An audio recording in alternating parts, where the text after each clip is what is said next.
The Apologies of Repeal. Whenever government repeals a bad policy, my first reaction is amazement, then gratitude, swiftly followed by indignation because no matter how bad the repealed policy was, the government almost never apologizes. Homely example, the FAA used to ban the use of any electronic device during takeoff and landing. When the rule finally went away, I was amazed, because I expected to endure this petty tyranny for all the flights of my life. Next, I felt grateful for this small expansion of my freedom. Soon, however, I became indignant, because the government never apologized. A half-hearted, sorry that our paranoia inconvenienced people billions of times would have gone a long way. The same holds for the COVID crusade. Almost all vaccines sharply reduce contagion, yet for months, the government kept forcing vaccinated individuals to wear masks and socially distance. When the CDC finally changed its guidelines, I was amazed, then grateful. Yet before long, and to this day, indignant. A half-hearted, sorry that our paranoia trampled the freedom of hundreds of millions would have gone a long way. A clever public choice economist might respond, getting government to repeal bad policies is nigh impossible already. If leaders have to apologize when they repeal, repeals will virtually vanish. Plausible, but you could also say, if governments know they'll have to apologize when they repeal bad policies, maybe they'll be more cautious about adopting bad policies in the first place. It's the same as the logic of war crimes trials. One common objection to the Nuremberg trials was that they gave bad incentives to future war criminals.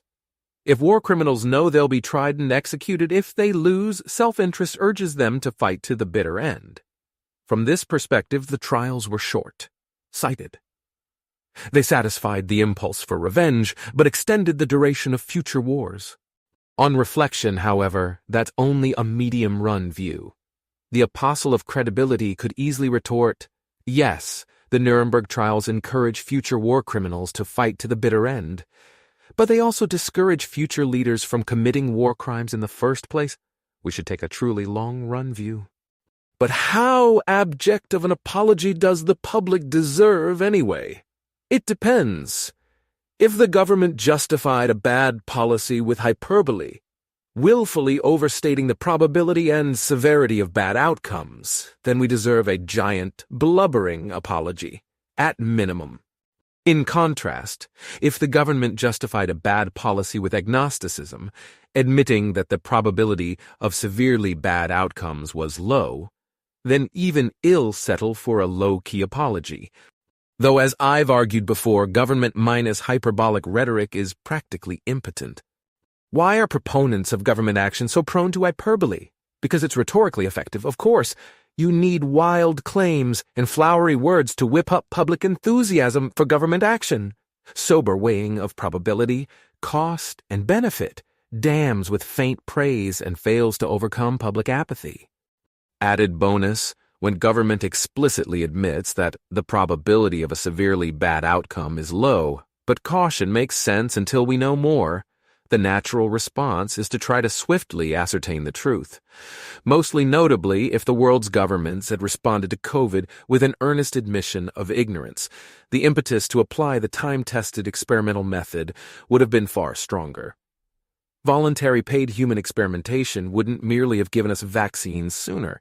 It would have allowed us to calmly cease a vast array of ineffective COVID precautions a year ago.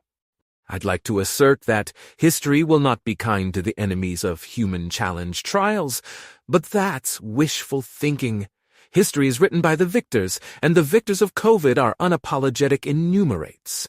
Though we deserve a massive apology, we'll be lucky to walk away with the freedoms we took for granted back in 2019. June 15, 2021.